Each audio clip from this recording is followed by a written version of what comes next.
Tracking, alerting, protecting. This is WKYT This Morning. It's Thursday morning on WKYT. Good morning to you. I'm Bill Bryant. And I'm Rebecca Smith. It's September 17th. And now 6:30, a semi-crash on I-75 snarled traffic for hours and hours in the overnight. We're tracking the developing traffic alert. There's good news to report. And we're tracking a crime alert in Lexington after a man says he was robbed overnight by 3 gunmen. Also, hearings begin today for hundreds of people in eastern Kentucky who had their disability payments suspended. And we are tracking another wonderful weather day out there. A little on the chilly side this morning, but that's very normal for this time of year. But as we progress through the daytime hours today, we'll see temperatures hovering right around 80 or just slightly above, with plenty of sunshine filtering back into the area before some big changes arrive as we get into the weekend. A lot of things coming our way. I'll break it all down. Jim, thank you. We began this morning with some good news for thousands of drivers. A stretch of I-75 is now reopened after a really messy crash. Yeah, semi lost its load of bourbon, napkins, and other random items last night in the northbound lanes near the Scott-Fayette County line. WKYT's Mark Barber is live with this traffic update.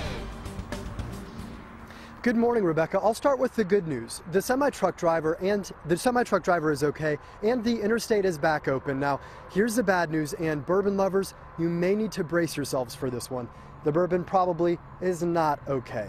The semi-truck that crashed here on I-75 was carrying what some could call precious cargo, Maker's Mark bourbon. The semi flipped onto its side in the northbound lanes of I-75 around 10 o'clock last night, spilling the pricey bourbon everywhere. Now, we've been putting calls into Scott County deputies this morning, trying to figure out how much bourbon spilled and what will happen to it now. But we are still waiting to hear back from authorities. Investigators still do not know what caused this crash. As you can imagine, it took quite some time to clean up this slick spill. The northbound lanes of the interstate were closed for 7 hours, and traffic was rerouted onto Ironworks Pike as crews cleared the wreck. Now, while the interstate is back open at this point, traffic is still moving a little bit more slowly than you would expect on a weekday morning. That's because there still are some officers out here with their lights flashing. They're trying to keep things moving a little more slowly through this area. So if you are coming into Scott County this morning, you may want to plan ahead, put a few extra minutes into your drive time. That's the latest here from the Fayette-Scott County line. I'm Mark Barber, WKYT. New this morning, police are looking for 3 people who robbed a man outside of his Lexington home. The man told police he was unloading his car on Laredo Drive around 1:30 in the morning when 3 men came up to him. One of them pulled out a gun and stole his car keys. Starting today, hearings began for nearly 2,000 people in eastern Kentucky who had their disability payments suddenly suspended. Congressional investigators think Floyd County Attorney Eric Kahn used false information to help secure benefits for thousands of people. Now the Social Security Administration is trying to figure out if Kahn's former clients will be able to get those payments back. Some say the looming decision has them terrified. My heart beats really fast, like the nerves and stress in me. I mean, I go to bed crying every night. I go to bed, I got so much riding on my back with this. If your disability benefits get taken away, what does that mean? What it means for me is I have no hope. It's like, I'm going to be really hurting. Kahn has denied any wrongdoing. He has not been charged with a crime. It's not clear when a decision about the payments will be made. New this morning, 4 people had to be flown to the hospital after a serious crash. This happened last night on US 60 near the Bath-Montgomery County line. State police say 27-year-old Jeremy Cundiff's SUV ran off the road and hit a tree. Cundiff, 24-year-old Hillary Blankenship, and 2 children were also ejected. All 4 people were flown to UK hospital. State police say Blankenship was in critical condition. The time this morning is 6:34 on WKYT. And new this morning, a judge says 2 men accused in a Madison County double murder case will not be tried together. Daniel Keene and LaBruce Ellington are charged in the 2010 deaths of Charles Walker and Sansari Warford. Their trial was set to begin next month. Now the Richmond Register reports that a judge has decided that the 2 men should be tried separately. Keene's trial will now be in December, and Ellington's trial will be in February. A volunteer fire chief faces charges after police say a woman caught him peeping inside her window. Dewey Creech is charged with voyeurism, stalking, and criminal trespassing. He's the chief of the Bald Rock Volunteer Fire Department in Laurel County. Investigators say the woman heard a noise outside her bedroom window as she was getting dressed after a bath. Police in northern Kentucky have identified a man found dead in a vacant home and say they have charged the man's caretaker with collecting his Air Force veteran benefits. New this morning, police in Campbell County say 55-year-old Stephen Reese probably died in early January, but they still are not sure how. Christy Russell is charged with tampering with evidence and fraud. Police say she knew Reese was dead and used his credit card to steal more than $24,000 worth of Reese's veterans benefits. Supporters of a defiant Rowan County clerk will be taking to the streets in Tennessee today for a religious rally. Kim Davis's husband, Joe Davis, will lead the Stand in the Gap for Truth rally in Nashville. The Tennessee Pastors Network is hosting that rally. Several pastors from across the state will be there. A probate judge has asked the Alabama Supreme Court for an order protecting him and other officials who refuse to issue marriage licenses to same-sex couples.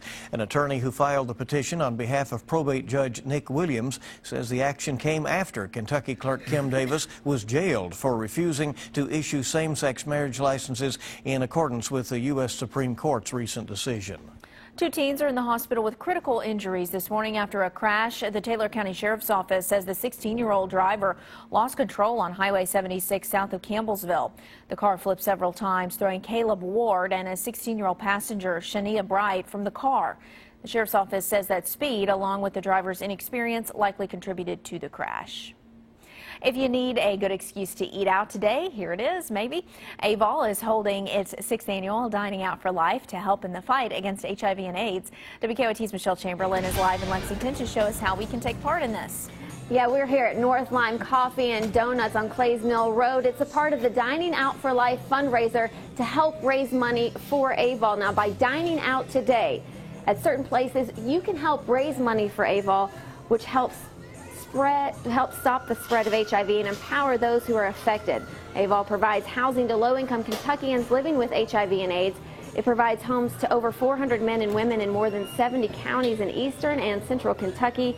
AVOL also provides supportive services as well as free HIV screening, education, and a connection to medical care. Now, there are dozens of restaurants participating in today's fundraiser, both North Lime Coffee and Donuts locations, the Downtown Columbia Steakhouse, Good Foods Co-op, all three Saul Good restaurants in town, and many others.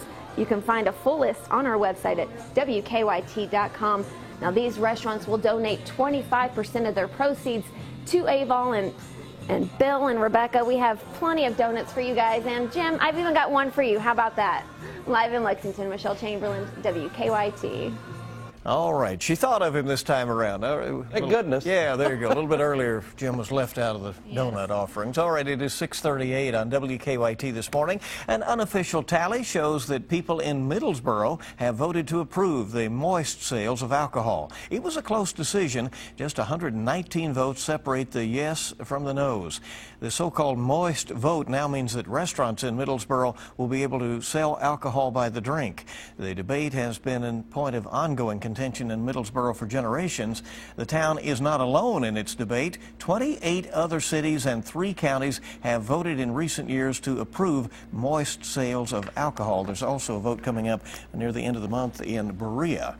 So a decision to be made there on restaurant alcohol. Well, a monkey found a Bath County area. It was found over there roaming around and so forth. But has no name that anybody knows of. So the Primate Rescue Center is now wanting your input. It's holding a monkey naming contest. Investigators still are not sure where the monkey came from, but they do think it was potentially used for medical research before it became someone's pet.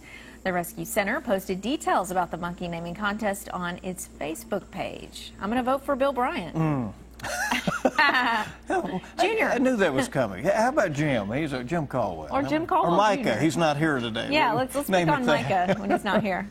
There you go. All right, 6:39 is the time. Let's check out and see how traffic is moving right now. Here's Officer Don with that check on live drive traffic. Good morning, Don. Good morning. Well, the interstate looks a lot better. Been reporting that crash overnight's been cleared.